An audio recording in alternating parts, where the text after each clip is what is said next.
Bora, bora, bora, bora. Bora para mais um dia na leitura da palavra. Bora, mais um dia da palavra. Bora. Aí, ó. Bom dia, bom dia. Dia 31. Desafio Bíblia em 365 dias. Hoje, Êxodo capítulo 25 e 26 e Mateus capítulo 20, do 17 ao 34. Hoje eu ponho em dia. Você também tá nessa que nem eu? Tentando botar em dia? Você vai conseguir, tá? Fica firme, você vai conseguir. Então, bora lá para mais um dia. Mais instruções detalhadas aí de Deus a Moisés para a construção aí do tabernáculo, para construção de cada um de nós. Vamos orar. Deus meu, Rei meu, obrigado, Senhor, porque o Senhor nos chamou, o Senhor nos escolheu. Obrigado, meu Deus, porque estamos aqui mais uma vez, agradecendo por tudo, pelo teu chamado, pela nossas vidas, pela misericórdia e pela graça.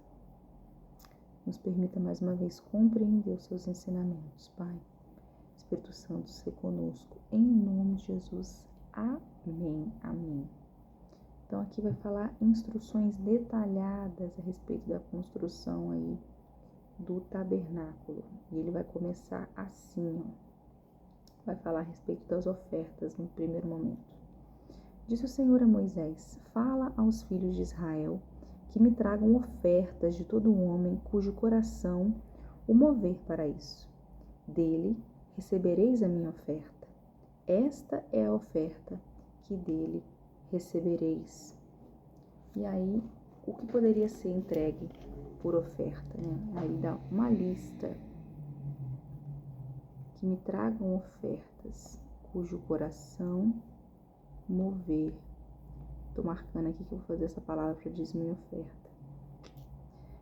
Tem que ser, né, gente? Já tem que ir pensando nos cultos. Esta é a oferta que dele recebereis, né? Então, o que pode entrar na contribuição, né? Fala que ele vai começar a coletar ofertas, mas o que pode ser ofertado? Aí tem uma lista, né?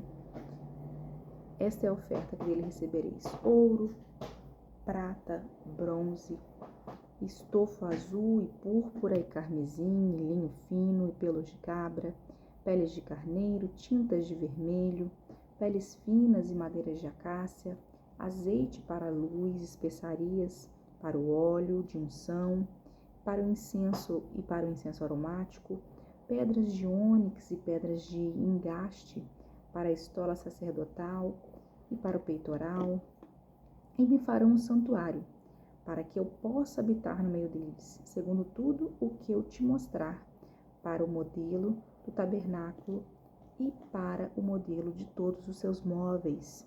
Assim mesmo o fareis. Então, essas ofertas deveriam ser dadas de coração disposto, né? Não foi atribuído quanto cada um tinha que dar, mas que cada um participasse ali desse momento de oferta, né? Ao Senhor com disposição, com alegria, né? Que nem a gente vê lá em 2 Coríntios 9:7, cada um dê conforme o seu coração, com alegria no coração, beleza? E aí ele vai dizer que as ofertas são para construir ali o santuário para o povo, né? Começar aí. E se todo mundo tem uma casa, por que Deus não podia ter uma casa? Então é para isso, para que ele pudesse ter aonde morar, né? Para que ele também tivesse ali um local para habitar. E ele queria estar no meio do povo, essa era a verdade, né? A vontade de Deus era estar no meio do povo, assim como ele visitava Adão e Eva todos os dias no Éden, né?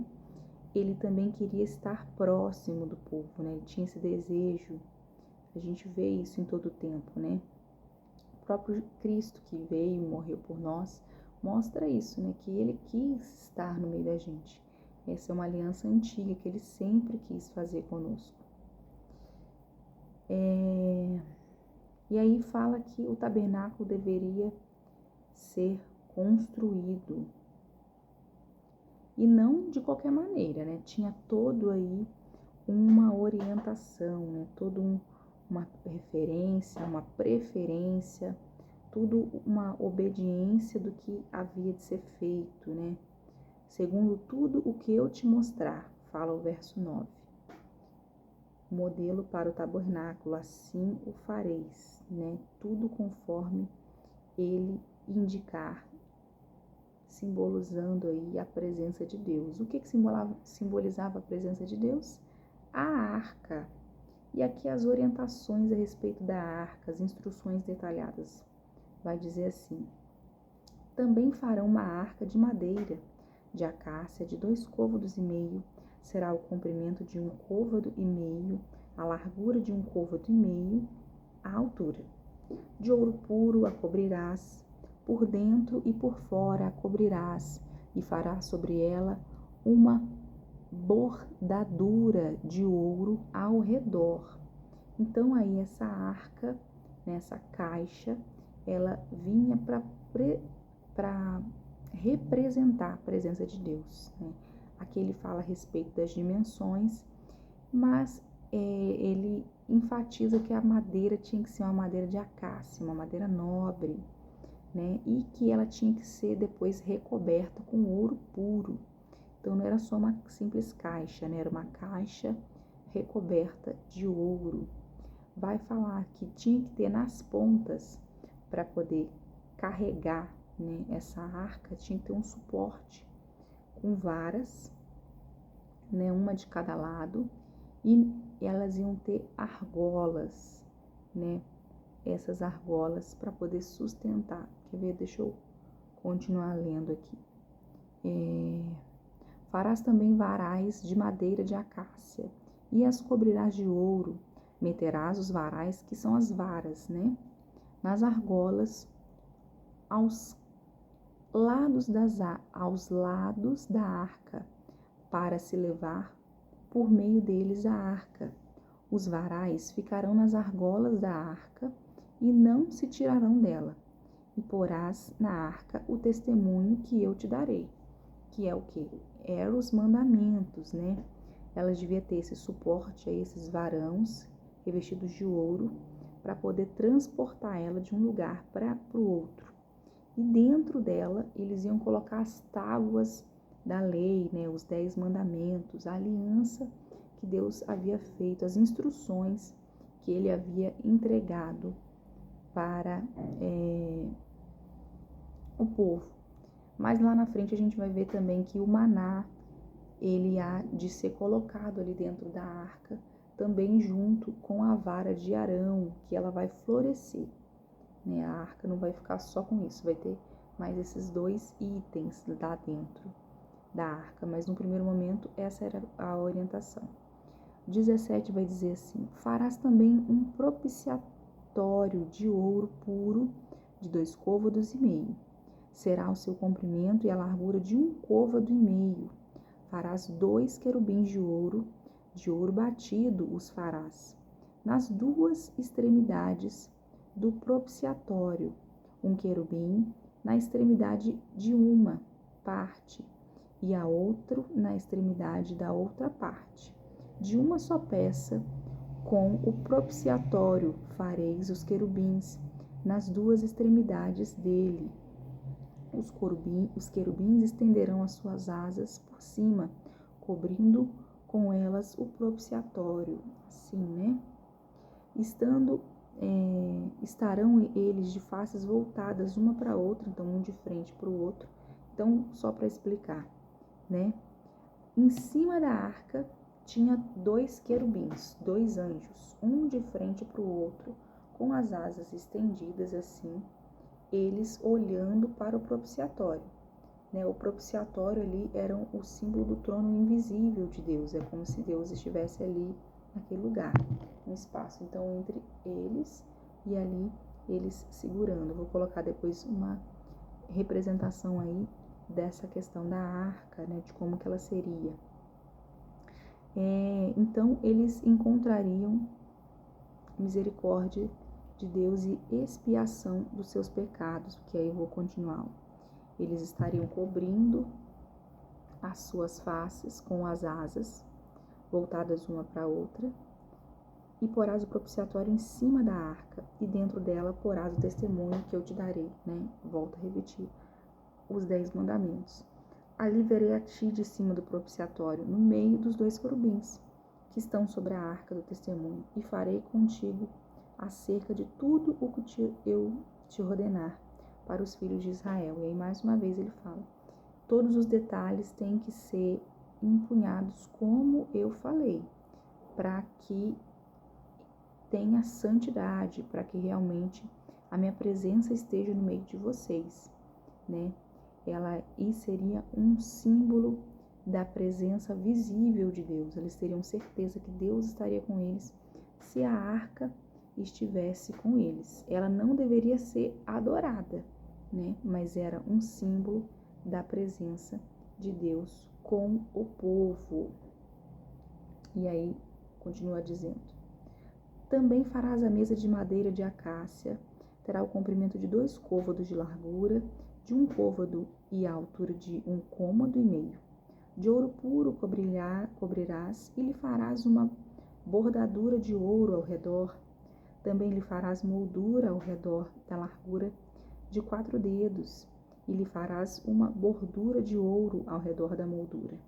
Também lhe farás 4 argolas de ouro, e porás as argolas nos 4 cantos que estão aos seus 4 pés. Perto da moldura estarão as argolas como lugares para os varais, para se levar à mesa. Farás, pois, estes varais na medida de acácia, e os cobrirás de ouro por meio deles. Se levará à mesa, também farás os seus pratos, e os seus recipientes, e os seus incensos, e os seus galhetos, as suas taças em que hão de oferecer libações de ouro puro as farás. Porás sobre a mesa os pães da propiciação diante de mim perpetuamente. Então aqui ele fala que também haveria uma mesa naquele lugar, uma mesa recoberta de ouro, né? E ali estariam também os seus utensílios, né? Junto com aquela mesa revestida de ouro, com argolas para poder transportar essa mesa também, né? Esses utensílios, pratos, colheres, cobertas, tigelas, para poder fazer aí as libações de ouro. A palavra libação significa asperger um líquido. Então, para que pudesse jogar o sangue, né? Era um recipiente para que o sangue pudesse ser colocado. E ali, em cima da mesa, fala que havia os pães da propiciação. Então, em cima daquela mesa, tinha, na verdade, 12 pães. Não era 1 ou 2 ou 3 ou 5, eram 12. Representavam aí as 12 tribos de Israel. E aqueles pães, eles eram substituídos toda semana e eles podiam ser consumidos pelo sacerdote. Aqueles pães representavam que Deus, divinamente, toda semana, todos os dias, sustentava aquele povo, né? Todas as necessidades deles estavam sendo sustentadas, né? Aquela era a representação dos pães da propiciação. 31. Farás também um candelabro de ouro puro, de ouro batido. Se fará este candelabro, o seu pedestal, a sua haste e seus cálices, as suas maçanetas, as suas flores, formarão com ele uma só peça. 6 hastes sairão dos seus lados, 3 de um lado e 3 do outro. Numa haste haverá 3 cálices com formato de amêndoas, uma maçaneta e uma flor, e 3 cálices com formato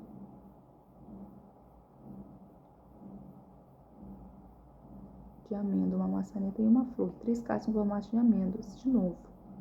Na outra haste, uma maçaneta e uma flor. Assim serão as 6 hastes que saem do candelabro. Mas no candelabro também haverá 4 cálices com formato de amêndoa, com suas maçanetas e com suas flores. Haverá uma maçaneta sob 2 hastes que saem dele, e ainda uma maçaneta sob 2 outras hastes que saem dele, e ainda mais uma maçaneta sob 2 outras hastes que saem dele.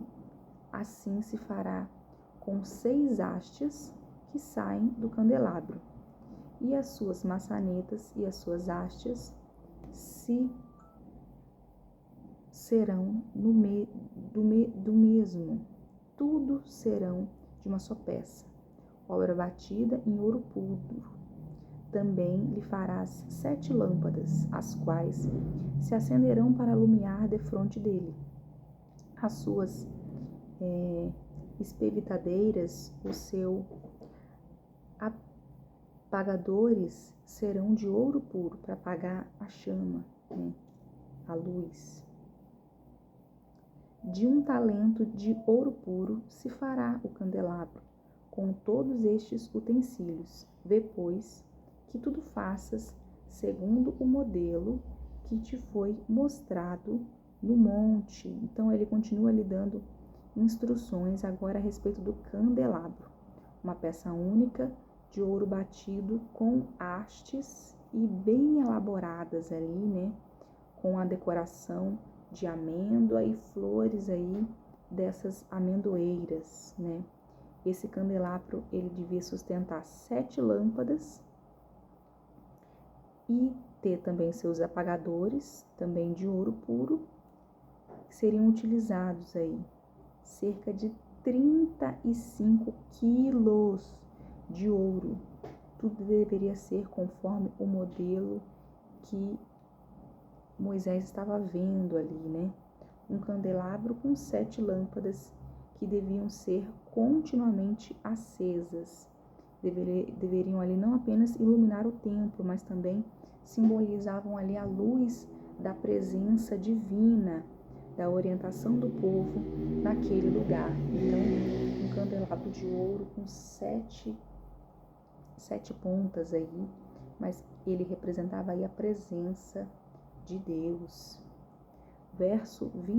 Capítulo 26, vai continuar falando aí a respeito das cortinas do tabernáculo. Vai dizer: farás o tabernáculo, que terá 10 cortinas de linho retorcido, estofo azul, púrpura e carmesim, com querubins as farás de obra de artista. Então, eram artesãos assim, bem qualificados para poder confeccionar aí esse lugar. Aqui fala cortinas. Por que cortinas? Porque eles eram nômades, então eles produziam tendas. Então, ali era um santuário móvel, de forma que desse para desmontar todas aquelas tendas, pudesse também ampliar elas se precisasse, Ali o projeto inicial do tabernáculo era de 13 metros e 72 de comprimento e 4 metros com 57 de largura e altura. Esse é o projeto inicial, que vai falar aí a respeito das medidas, dos côvados. O comprimento de cada cortina será de 28 côvados e a largura de 4 côvados. Todas as cortinas serão de igual medida. 5 cortinas serão ligadas umas às outras, e as outras 5 também ligadas umas às outras. Farás lançadas de estofo azul na orla da cortina extrema do primeiro agrupamento, e de igual modo farás na orla da cortina extrema no segundo agrupamento. 50 lançadas farás numa cortina e 50 na outra. No extremo do segundo agrupamento, as lançadas serão compostas uma à outra. farás 50 colchetes de ouro, quais prenderás as cortinas uma à outra, e o tabernáculo passará a ser um todo. Então, as dimensões aí, e como que essas cortinas, né? Essas cortinas confeccionadas aí com linho fino, né? Fios azuis, púrpura, carmesim, adornadas aí com esses querubins, né? Com esse desenho. Essas cortinas aí que tinham aproximadamente 12 metros cada uma de comprimento por 1,83 de largura. Elas eram unidas umas às outras, né? Então, você vê aí a representação da divindade, da santidade aí, de alguma maneira. Esses querubins, esses anjos, tinham que estar também representados nessas cortinas. E essas medidas aí do tabernáculo, sendo colocadas aí em referência de divisão de espaço aí na construção. Verso 7 vai dizer: farás também de pelos de cabra cortinas para servires de tenda sobre o tabernáculo. 11 cortinas farás. O comprimento de cada cortina será de 30 côvados e a largura de 4 côvados. As 11 cortinas serão de igual medida. Ajuntarás à parte 5 cortinas entre si, de igual modo, e as 6 restantes, as cestas das quais dobrarás na parte dianteira da tenda. Farás 50 laçadas na orla da cortina extrema do primeiro agrupamento e 50 laçadas na orla da cortina extrema do segundo agrupamento. Farás também 50 colchetes de bronze e meterás os colchetes nas laçadas e ajuntarás a tenda para que venha a ser um todo.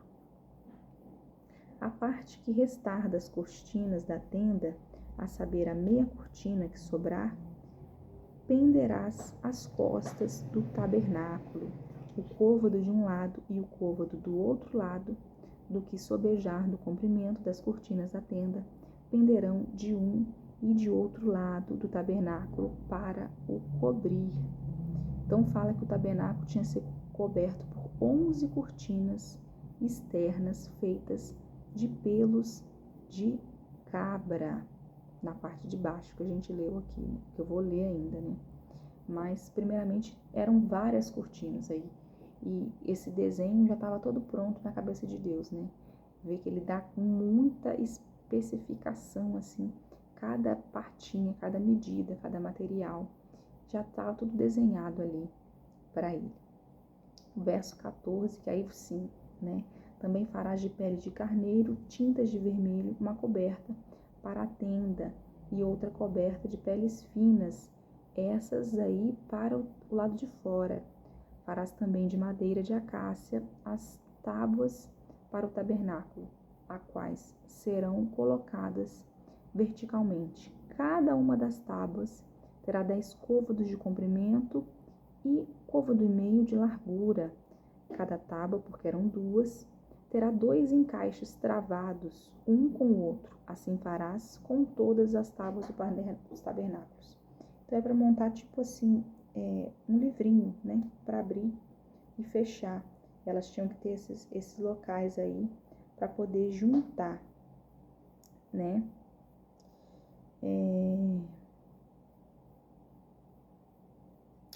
Madeira de acácia revestida de ouro e apoiadas com bases de prata. Vai falar assim, ó, cada uma das tábuas já li, tendo os encaixes já li. No preparar das tábuas para o tabernáculo, farás 20 delas para o lado sul. Farás também 40 bases de prata debaixo de 20 tábuas, porque, não, como eu falei, não era só as leis, os 10 mandamentos, mas também todas as leis, que no total, como eu falei para vocês da outra vez, eram 613 instruções a respeito do que eles deveriam fazer. Então, são muitas tábuas mesmo, né? No preparar das tábuas para o tabernáculo, farás 20 delas para o lado sul. Farás também 40 bases de prata debaixo de 20 tábuas, 2 bases debaixo de uma tábua para os 2 encaixes e 2 bases debaixo de outra tábua. para seus 2 encaixes. Também haverá 20 tábuas ao outro lado do tabernáculo, para o lado norte, com as suas 40 bases de prata, 2 bases debaixo de uma tábua e 2 bases debaixo de outra tábua. Ao lado posterior do tabernáculo, para o ocidente, farás 6 tábuas. Farás também 2 tábuas para os cantos do tabernáculo na parte posterior, as quais por baixo estarão separadas mais em cima, se ajustarão à primeira argola. Assim, se farás 2 tábuas, serão 2 para cada um dos cantos. Assim serão 8 tábuas, com as suas bases de prata, 16 bases. 2 bases debaixo de uma tábua e 2 bases debaixo de outras tábuas. Explica aí as montagens de cada uma das tábuas, o apoio de cada uma das tábuas, né? Algumas tinham que estar de forma horizontal, outras viradas para um lado, cada uma montada e desmontada de acordo com o jeito que desse para essas bases, né?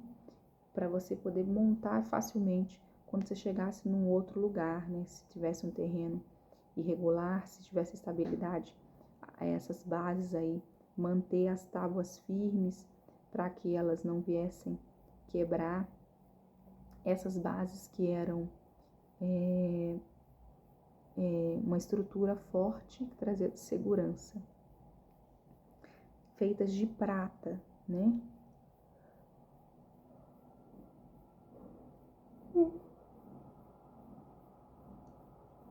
Até aí.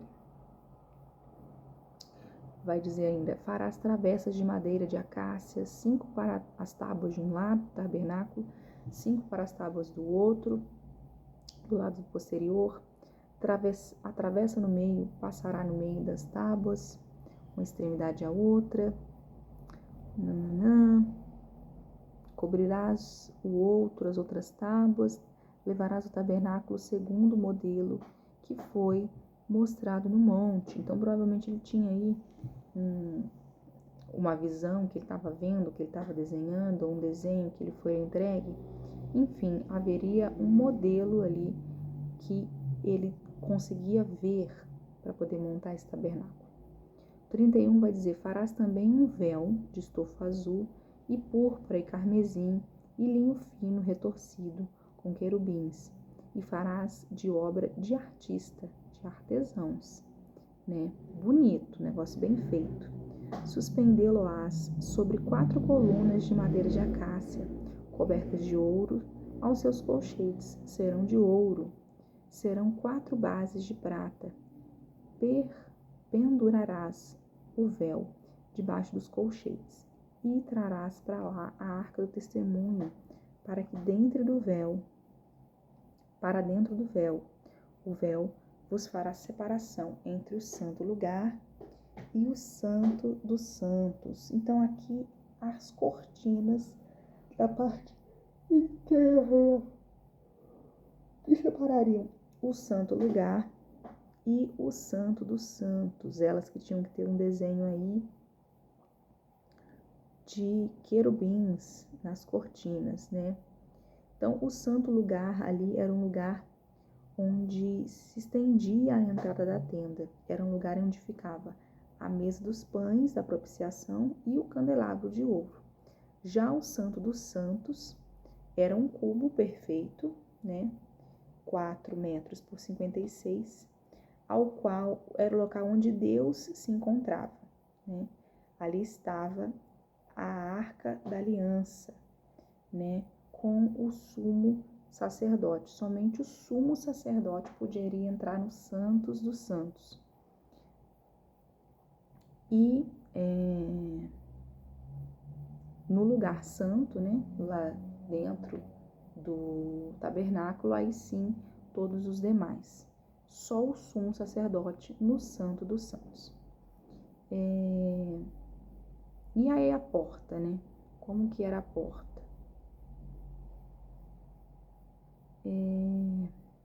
Porás a coberta do propiciatório sobre a arca do testemunho no santo dos santos, e a mesa porás fora do véu, e o candelabro de fronte da mesa, ao lado do tabernáculo para o sul, e a mesa porás para o lado norte, farás também para a porta da tenda um reposteiro de estofa azul, e a púrpura e carmesim e linho fino retorcido, obra de bordador, outro artesão aí, bordador, fazendo aí a porta da tenda com estofo azul. Para esse reposteiro farás 5 colunas de madeira de acácia e as cobrirás de ouro. Os seus colchetes serão de ouro, e para elas fundirás 5 bases de ouro. Então tinha essa cortina aí, feita desse material aí, azul, esse estofo azul, essa púrpura, e ali teria uma porta à entrada que daria ali um convite para que as pessoas pudessem ter comunhão com Deus, né? Um lugar mais reservado, né? E indicava que aquele espaço era sagrado, né? Ao mesmo tempo que aquele lugar era um lugar durável, era um lugar bem construído, era um lugar sagrado, um lugar que possuía colunas, né? Que tinha toda essa estrutura de madeira. Esse móvel, num todo, era um móvel de boa durabilidade, visto que a madeira era toda recoberta com ouro. Então era para durar bastante tempo. Hoje, 25 e 26. Então vamos para Mateus agora, 20, do 17 ao 34. Mateus 20, do 17 ao 34, aqui a gente vai ver mais uma vez Jesus falando com os discípulos de que ele morreria, né? Era fato, não tinha o que ser feito. Ia acontecer, né? A morte e a ressurreição de Cristo. Ela ia acontecer. Vamos lá. Estando Jesus para subir a Jerusalém, chamou à parte os 12, em caminho lhes disse: Eis que subimos para Jerusalém, e o Filho do Homem será entregue aos principais sacerdotes e aos escribas. Eles os condenarão à morte e os entregarão aos gentios, para ser escarnecido, açoitado e crucificado, mas ao terceiro dia ressurgirá.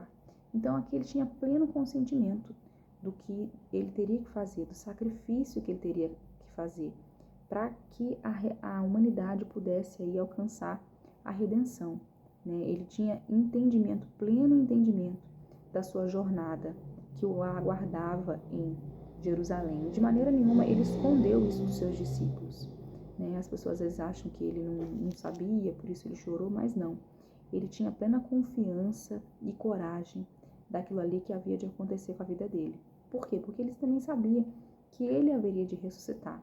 A morte não seria algo que ficaria com ele, mas haveria a ressurreição, né? Mais uma vez ele fala aí, ele exorta os discípulos que ele haveria de sofrer, sim, uma morte de crucificação, mas tudo aquilo ali para um propósito divino lá na frente.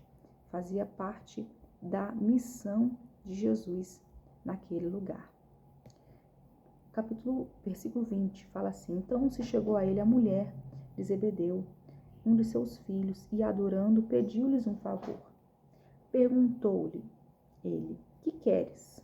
Ela respondeu: Manda que no teu reino estes meus 2 filhos se assentem à tua direita e o outro à tua esquerda. Mas Jesus respondeu: Não sabeis o que pedis. Podeis vós beber o cálice que eu estou para beber? Responderam-lhe: Podemos. Então lhe disse: Bebereis o meu cálice, mas o assentar-se à minha direita e à minha esquerda não me compete concedê-los. Porém, para aqueles a quem está preparado por meu Pai. Ora, ouvindo isso, os 10 indignaram-se contra os 2 irmãos. Então, olha só que coisa, né? Vindo aí que estava para acontecer, vem aí a mulher de Zebedeu com seus filhos, né? Que era quem? Tiago e João. Visto que eles estavam sempre aí com Jesus, os filhos de Zebedeu, e ela pede para que eles venham sentar junto com ele no reino dos céus, um à sua direita e outro à sua esquerda, visando aí o reinado, né? A mãe deles estava com uma visão distorcida do que realmente haveria de acontecer. Ela queria que eles tivessem uma posição de prestígio, né? Em vez de um compromisso com o serviço e a humildade que era o serviço dos discípulos. Ela achava que eles tinham uma posição melhor do que a dos demais do grupo. E aí o que Jesus ele responde? Vocês vão poder beber comigo o meu cálice? Vocês vão poder sofrer tudo que eu vou sofrer? A liderança, a parte de destaque, de grandeza, todo mundo quer. Mas e a parte de dificuldade? E a parte em que ele haveria de morrer? E a parte em que ele teria que sofrer? Isso aí as pessoas esquecem, né? Então, ele fala que o reino dos céus é algo que não compete a ele dizer quem vai sentar, que local, mas compete ao Pai quem vai ficar em cada lugar, à direita ou à esquerda. Porém, para aqueles a quem está preparado por meu Pai. Então, assim, de qualquer maneira, alguém teria esse lugar. Mas quem? Não se sabe. Não está escrito aqui. E aí, aquilo ali, ao invés dos discípulos entenderem o sacrifício, né, a abnegação que Jesus teria que fazer naquela situação, eles começaram a ficar indignados com os dois irmãos. E aí fala, então Jesus chamando-os disse, sabeis que os governadores dos povos os dominam e que os maiorais exercem autoridade sobre eles. Não é assim entre vós, pelo contrário, quem quiser se tornar-se grande entre vós, será esse o que vos sirva, e quem quiser ser o primeiro entre vós, será vosso servo, tal como o Filho do Homem, que não veio para ser servido, mas para servir e dar a sua vida em resgate de muitos. Então, não é sobre ter lugares de referência, e sim sobre servir, sobre amar, sobre ser servido, né? Não veio para ser servido, Jesus não veio para ser o rei e ficar sentado recebendo as coisas, mas primeiramente para ter uma vida de servidão, se entregar por amor de nós. E aí finaliza a respeito da cura de 2 cegos aqui, né? Vai dizer, saindo eles de Jericó, uma grande multidão o acompanhava, e eis que 2 cegos, assentados à beira do caminho, tendo ouvido que Jesus passava, clamaram, Senhor, Filho de Davi, tem compaixão de nós. Mas a multidão os repreendia para que se calassem, porém eles gritavam cada vez mais, Senhor, Filho de Davi, tem essa música também, tem compaixão de mim. Então pararam Jesus, chamou-os e perguntou, que queres que eu vos faça? Respondeu, Senhor, que nos abram os olhos. Conduído, Jesus tocou-lhe os olhos e mediante recuperaram a vista e os foram seguindo. Então aqui Deus usa de misericórdia, né?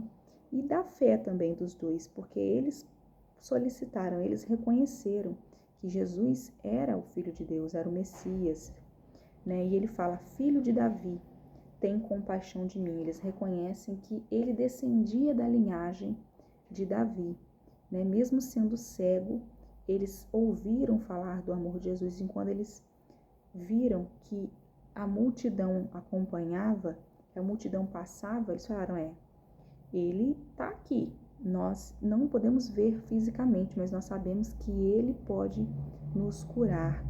Então, eles foram libertos aí da escuridão do pecado, eles foram libertos, alcançaram a graça do Senhor Jesus, eles foram curados, receberam esse milagre, tiveram as suas vidas transformadas através da cura do Senhor Jesus, através do toque nos olhos deles, né?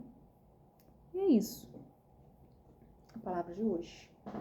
Finalizamos mais um dia e convido você a orar aí. Senhor Deus, nós queremos agradecer, meu Pai, por mais este momento na Tua presença, por essa busca aí na Tua palavra, por esse entendimento que o Senhor nos deste. Obrigado pelos Seus ensinamentos, pelas orientações que o Senhor deu a Moisés, né, que pôde chegar até nós, as leis, os 10 mandamentos, todas aí as 613 orientações que o Senhor entregou ao povo de Israel. Nós queremos também, assim como esse cego, Senhor, pedir que o Senhor esteja conosco, que o Senhor realmente seja luz nas nossas vidas, que o Senhor possa trazer para nós clareza, Senhor, para enxergar aquilo que precisa ser enxergado, que a nossa fé também, assim como a deles, possa curar, que a nossa fé possa ser ousada como a deles. Crer independente de não estar vendo, né? Estar pressentindo que o Senhor vai fazer. Assim foi a cura desses 2 cegos. Cura também o que precisa ser curado nas nossas vidas, Pai. Cura e refaz aquilo que precisa ser refeito nas nossas vidas. Retira de nós todo o pecado, tudo que não desagrada a Ti, Deus. Em nome de Jesus. Nós agradecemos por mais essa leitura que foi completada e que o Senhor nos entregue aí um dia maravilhoso na Tua presença, em nome de Jesus. Amém. Amém? E é isso. Finalizamos o dia 31.